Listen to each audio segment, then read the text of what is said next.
नमस्कार. छत्रपती एज्युकेटर मध्ये तुम्हा सर्वांचं स्वागत आहे. I am fourth MBBS student from GMC.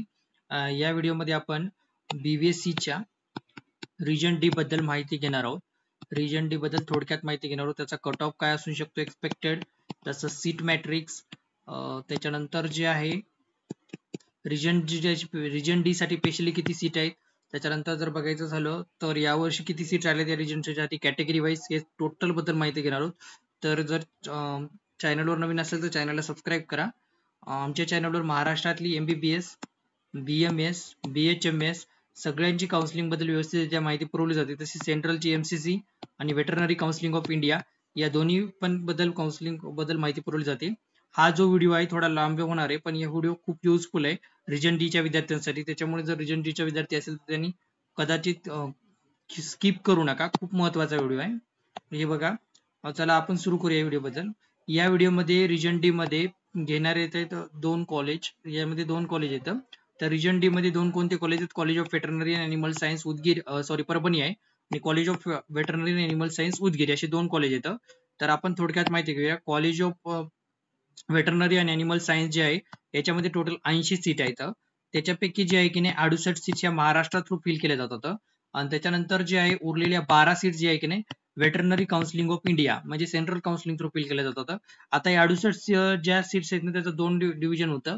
एक होतं रिजन कोटासाठी डिव्हिजन होतं, तर रिजन कोटा, आणि एक होतं असतं स्टेट कोटासाठी. तर रिजन कोटासाठी किती सीट आहे? त्याच्यामधले 48 सीट रिजन कोटासाठी येतं, आणि स्टेट कोटासाठी 20 सीट आहेत. हे झालं थोडक्यात माहिती. College of veterinary and animal science Udgir जे आहे ना याच्यामध्ये टोटल जे सीट्स आहेत ना 64 सीट्स आहेत. 64 सीट पैकी जे आहे की नाही 54 जे आहे की नाही महाराष्ट्र थ्रू भरल्या जात होतं, आणि 10 जे सीट आहेत veterinary counselling of India through fill केल्या जातात. आता ह्या ज्या 54 सीट आहेत ना त्याचं डिव्हिजन कसं आहे? 38 सीट जे आहे का रिजन कोटा थ्रू भरल्या जातात, रिजन कोटा थ्रू, आणि जे उरलेल्या किती 16 सीट जे आहे का नाही स्टेट कोटा थ्रू भरल्या जाणार. आता हे झालं थोडक्यात माहिती. आता तुम्ही बघू शकता स्क्रीनवर. आता जर तुम्ही बघायला गेलं तर रिजन डी साठी टोटल रिजन साठी किती सीट आहेत? तर रिजन साठी ते आहेत बघा 48, आणि त्या 48 या परभणी कॉलेजच्या आणि उदगीरच्या कॉलेजच्या 38 सीट. अशा जर बघायला गेलं तर 86 सीट अशा टोटल सीट आहेत. हे झालं थोडक्यात माहिती. आणि म्हणजे रिजन डी साठी जे 70% रिझर्वेशन राहते त्याच्यामध्ये किती 86 सीट आहेत. आता बघूया याच्यामध्ये जिल्हे कोणते येतात. नांदेड येतो, लातूर, उस्मानाबाद, परभणी, बीड, जालना, औरंगाबाद आणि हिंगोली असे एवढे जिल्हे येतात, 8 जिल्हे. तर या जिल्ह्यामधल्या विद्यार्थ्यांना या दोन कॉलेजमध्ये 70% सीट रिझर्व्ह राहतात. तर त्या 70% सीट म्हणजे किती सीट? तर 86 सीट. किती? 86 सीट या दोन या जिल्ह्यामधल्या विद्यार्थ्यांना या दोन कॉलेजमध्ये रिझर्वेशन आहे, म्हणजे 86 सीटचं. आता बघूया या कॉलेजचा गेल्या वर्षीचा कट ऑफ काय होता, म्हणजे रिजन डी मधला लास्ट कॅन्डिडेट किती मार्कवर लागला होता व या वर्षीचा एक्सपेक्टेड काय असू शकतो याच्याबद्दल माहिती घेऊया. जर रिजन डीचं बघायला गेलं ना तर गेल्या वर्षी जो आहे अनरिझर्व्ह कॅटेगरी म्हणजे ओपनचा जो कट ऑफ होता 568 मार्कवर होता.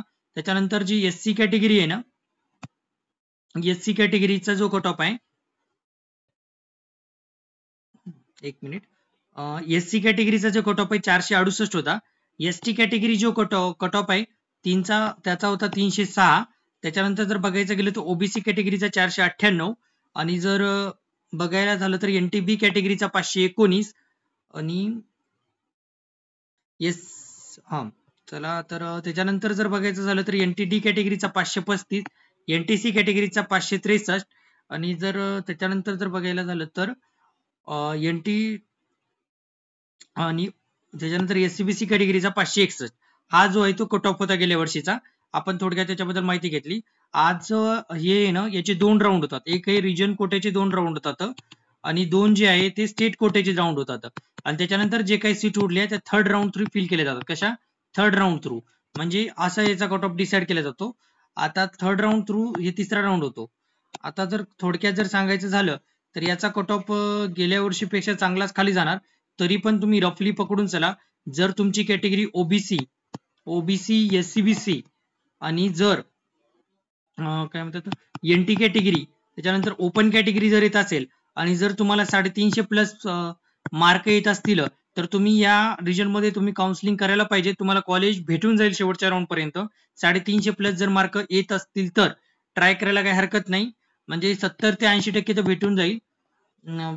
आणि नंतर जर बघायचं झालं तर बाकीच्या कॅटेगरीनी जर तुम्हाला 250 जरी मार्क असतील तरी तुम्ही काउन्सिलिंगला पार्टिसिपेट करा, तुम्हाला कॉलेज भेटून जाईल शेवटच्या राऊंड पर्यंत. हे झालं थोडक्यात कट ऑफ बद्दल. आता याचं बघूया सीट मॅट्रिक्स कशा प्रकारे डिव्हिड झालं, या वर्षीचं काय सीट मॅट्रिक्स आहे. तर याच्यामध्ये जे टोटल आहेत ना, कॉलेज ऑफ वेटरनरी अॅनिमल सायन्सला 48 सीट्स आल्या आहेत यावर्षी रिजन कोटासाठी. तर त्याच्यामध्ये जे अनरिझर्व कॅटेगरीला टोटल 14 सीट आहेत, त्याच्यापैकी जे आहे 4 गर्ल्ससाठी आहेत आणि 10 बोथसाठी येतं. तर त्या बोथ मधल्या 2 सीट आहेत प्रोजेक्ट अपेक्टेड पर्सनसाठी आणि डिफेन्स कॅटेगरीसाठी एक आहे. त्याच्यानंतर ईडब्ल्यूएस कॅटेगरीमध्ये टोटल 5 सीट आहेत, त्याच्यापैकी एक जे आहे गर्ल्ससाठी आहे आणि 4 जे आहे की नाही बोथसाठी. त्याच्या बोथ मधली एक आहे ऍग्रिकल्चर सर्टिफिकेटसाठी. एससीबीसी कॅटेगरीमध्ये टोटल 5 सीट आहेत, एक जे आहे गर्ल्ससाठी आणि 4 जे आहे बोथसाठी येतं. तर याला हॉरिझॉन्टल रिझर्वेशनसाठी एक पण सीट नाहीये. ओबीसी कॅटेगरीमध्ये टोटल 9 सीट आहेत, 3 जे आहे गर्ल्ससाठी आहेत आणि 6 जे आहेत की नाही बोथसाठी येतं. तर बोथ मधली एक जी सीट आहे ऍग्रिकल्चर सर्टिफिकेटसाठी आहे. एनटीटी कॅटेगरीमध्ये एकच सीट आहे आणि ती जे बोथसाठी आहे. एनटीसी कॅटेगरीमध्ये एकच सीट आहे आणि ती जी 2 सीट आहेत, एक गर्ल्ससाठी आहे आणि एक जे बोथसाठी आहे. त्याच्यानंतर एनटीबी कॅटेगरीमध्ये 2 सीट आहेत आणि त्या पण बोथसाठी येतं. या विजय कॅटेगरीमध्ये एकच सीट आहे आणि ती जी आहे की नाही गर्ल्ससाठी आहे. नंतर एसटी कॅटेगरीमध्ये 3 सीट आहेत, त्याच्यामधली एक गर्ल्ससाठी आहे आणि ते 2 आहे की नाही बोथसाठी आहे. बोथ मधली जी एक सीट आहे ती एसटी कॅटेगरीसाठी आहे, सॉरी ऍग्रिकल्चर सर्टिफिकेटसाठी आहे हॉरिझॉन्टल रिझर्वेशन मध्ये. त्याच्यानंतर एससी कॅटेगरीमध्ये टोटल 6 सीट आहेत, त्याच्यापैकी 2 आहेत की नाही गर्ल्ससाठी आहेत आणि 4 जे आहेत की नाही बोथसाठी. तर त्या बोथ मधली जी एक आहे का प्रोजेक्ट अफेक्टेड पर्सन साठी आहे एक. आता हे झालं थोडक्यात माहिती वेटरनरी कॉलेज ऑफ परभणीमध्ये. आता वेटरनरी कॉलेज ऑफ उदगीर याच्यामध्ये टोटल 38 सीट आहेत रिजनसाठी. तर त्याच्यामध्ये बघूया अनरिझर्व कॅटेगरीमध्ये टोटल 12 सीट आहेत, त्याच्यापैकी जे आहे की नाही 4 गर्ल्ससाठी येतं आणि 8 जे आहे की नाही बोथसाठी येते. 8 मधल्या जे आहे की नाही एक प्रोजेक्ट अफेक्टेड पर्सनसाठी आहे आणि एक जे ऍग्रिकल्चर सर्टिफिकेटसाठी. त्याच्यानंतर जे एससीबीसी सॉरी ईडब्ल्यूएस कॅटेगरी त्याच्यामध्ये 4 सीट आहेत, एक आहे जे गर्ल्ससाठी आहे स्पेशली आणि जे 3 आहेत ते बोथसाठी येतं. त्याच्यामध्ये हॉरिझॉन्टल रिझर्वेशन नाहीये. ही एससीबीसी कॅटेगरीमध्ये टोटल 3 सीट आहेत, त्याच्यामधली एक जे गर्ल्ससाठी आहे आणि 2 जे आहे ते बोथसाठी आहे. तर त्याच्यामधली बोथ मधली एक जी सीट आहे की नाही एससीबीसी कॅटेगरी मधली ती ऍग्रिकल्चर सर्टिफिकेटसाठी आहे. ओबीसी कॅटेगरीमध्ये टोटल 7 सीट आहेत, त्याच्यापैकी जे 2 गर्ल्ससाठी आहेत आणि 5 जे बोथसाठी आहेत.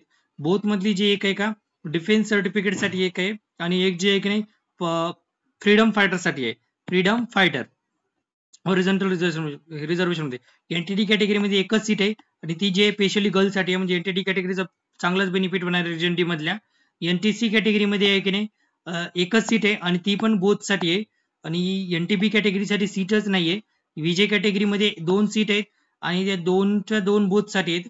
एसटी कॅटेगरीमध्ये 3 सीट आहेत, एक गर्ल्ससाठी आणि 2 जे बोथसाठी. त्याच्यामध्ये पण हॉरिझॉन्टल रिझर्वेशनसाठी एकच सीट नाही, हॉरिझॉन्टल रिझर्वेशनसाठी एक पण सीट नाही. आणि एससी कॅटेगरी एक आहे, त्याच्यामध्ये टोटल 5 सीट आहेत, त्याच्यापैकी जे आहे की नाही एक गर्ल्ससाठी 4 बोथसाठी आणि त्या बोथ मधली एक जे सीट आहे की नाही ऍग्रिकल्चर सर्टिफिकेटसाठी. हे झाले थोडक्यात माहिती रिजन डी बद्दल, टोटल डिटेल मध्ये माहिती. जर तुम्हाला खरंच 350+ मार्क येत असेल तर रिजन डी मध्ये पार्टिसिपेट करायला काही हरकत नाही.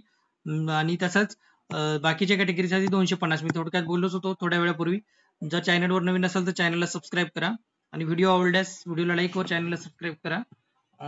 जर महाराष्ट्रामधल्या कोणत्या पण काउन्सिलिंग बद्दल डाऊट असेल तर तुम्ही कमेंट करू शकता, त्याच्याबद्दल तुम्हाला व्यवस्थितरित्या माहिती पुरवली जाईल किंवा तुम्ही आमच्याशी पर्सनली पण संपर्क साधू शकता. धन्यवाद.